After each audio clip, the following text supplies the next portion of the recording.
Looks like the all-new Toyota Crown has just been leaked. Let's get into it. Good old Best Car Magazine from Japan. We've been relying on them for information, not only for Toyota vehicles, but the whole Japanese industry. And they've been also giving pretty accurate renders throughout the years. And if you don't want to be spoiled about the new Crown that's supposed to be unveiled about the July 15th, that's what we're hearing, definitely click off the video. If you want to see what the vehicle looks like with specifications, then let's get into it. We're over at their Instagram page. They have a few images here, and they also have, more interestingly to me, is the spec sheets. First things first, let's go over the images, and here is the new Crown. They're calling it Sedan Plus. These images are coming from the Japan Patent Office. My first impressions here is something like the Cross Tour, which I've been kind of guessing along the way for, I don't know, the last 6 months, that it's going to be a man of all seasons. This vehicle is supposed to be the best of a sedan, the best of a crossover. We have huge 21-inch wheels on this top spec. We have a light bar that goes across. That was in the images. We have a slight hood bulge. We have this black that goes around the headlights and then into the hood. Can't tell if that's just supposed to be shadows or if that's an actual decal here. We also have this front grille that has this piece at the bottom that kind of flares up. More black surrounds here, and then it's hard to tell, but this looks like a mesh style grille. Here's a slightly different image of that front end. It almost looks like this grid pattern here might be solid, as you can see the reflection at the bottom of it. So it's almost like these are filled in little trapezoids. Is that parallelogram? Is that the right word for it? Like slanted squares. And then even a better look at these huge 21-inch wheels. From the side, my first impressions is this sloping roof line. Don't know if this is going to be a sedan or a liftback quite yet. It looks like more of a liftback design, but hey, it could still have a trunk. If it's a sedan, you think the Japanese are pretty clear on whether things are sedans or not. So them calling it Sedan Plus probably means that it's a sedan. Even on these 21-inch wheels, it seems like we still have a ton of space in the wheel arch. I mean, you could probably put 22s, 23-inch wheels on this massive vehicle. Now this graph is showing 3 different trim levels. Again, I don't know what kind of trim levels we'll see here in the United States. Definitely some sort of iteration of the top end for sure. Here's the fuel economy. Below that's the length and the width. I don't remember what this one is. We have wheelbase, we have track, we have front overhang, rear overhang, vehicle weight, vehicle height, interior length, interior width, front hip room, and rear hip room.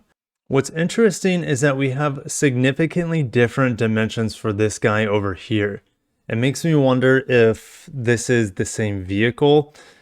We heard reports from Japan saying that this vehicle is going to have different iterations. It should launch with this Sedan Plus model that we've seen already, but we're also hearing a wagon, we're also hearing an SUV, and also hearing a traditional sedan.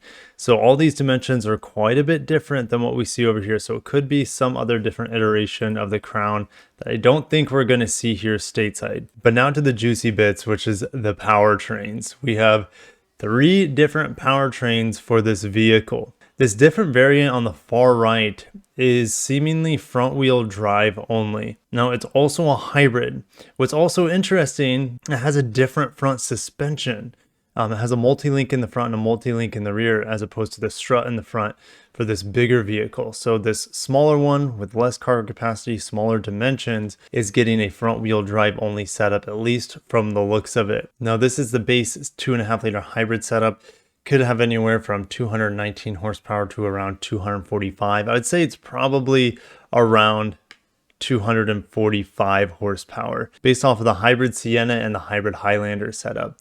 Now, as we move to this larger vehicle that has more front seat distance between them, it has larger cargo capacity, it has more output from these engines as well. So the one on the left is using the 2.4 liter turbo. The one on the right is using the naturally aspirated 2.5 liter that this one is over here. So this turbo engine is in the new Highlander.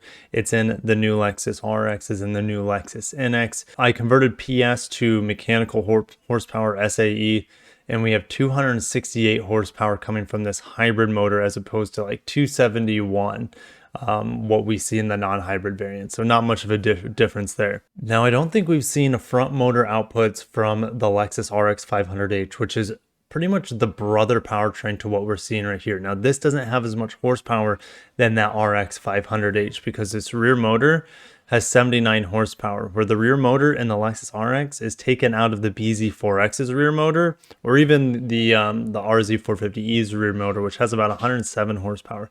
This has 80 horsepower, so not nearly as potent as the direct 4 setup that we see in the RX 500h. So if we just take out a little bit of horsepower, we're probably around 330 horsepower instead of 367.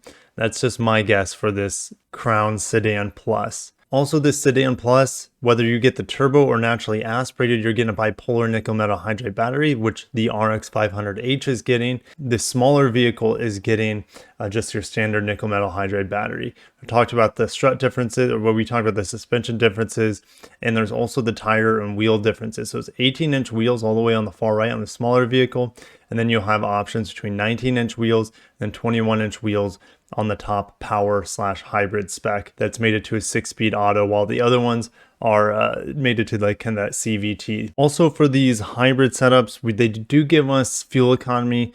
I just converted it from kilometers per liter to miles per gallon, then also converted it from WLTC or WLTP to EPA. So we're talking about 32 miles per gallon for the top spec, 45 miles per gallon for this guy right here, and interestingly around 41 miles per gallon for this smaller vehicle on the far right. I can't believe that this smaller vehicle gets worse fuel economy than this model, even though it has the same engine.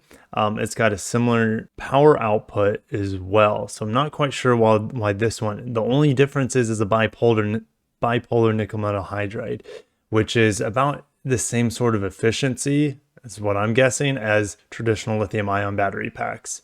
But I'm going to end it there, guys. Are you excited for the new Crown? The looks are definitely polarizing, no pun intended, because it has a bipolar nickel metal hydride battery in it. Now, the reveal date is supposed to be July 15th. We have to be close, as we've been getting more information, more leaks on this vehicle from Japan in the past week alone, let alone the past month. Again, the top spec with the nickel metal hydride battery, the 6-speed automatic hybrid, the same sort of general setup as the RX 500h. Don't think we're going to see 367 horsepower. It looks like it's probably going to be around 330 to 340 horse, maybe a little bit more. We'll see. We'll have a more basic hybrid setup with an e-axle, a smaller e-axle in the rear of just a little over 50 horsepower. This is a much more similar setup to what we see in the RAV4 hybrid, the Venza hybrid, the Highlander hybrid, RX hybrid, RX 350, I should say, 350H, NX 350H. So I think we know a lot about this vehicle at this point. We are just waiting on official images, exterior, interior, when this vehicle will come here. It's supposed to go on sale in October, according to some leaks as well. So very excited for the new Crown. It's going to take me a while to get used to this Sedan Plus idea, because it's not something that's traditionally done well on the market here previously between, let's say, the Acura ZDX and the Honda Cross Tour. If you made this far in the video, hit the like button, subscribe for more Toyota news coming out of Japan, and all sorts of new car reviews and news as well, especially from the Japanese and Korean. Catch you in the next one. Have a good day and peace out.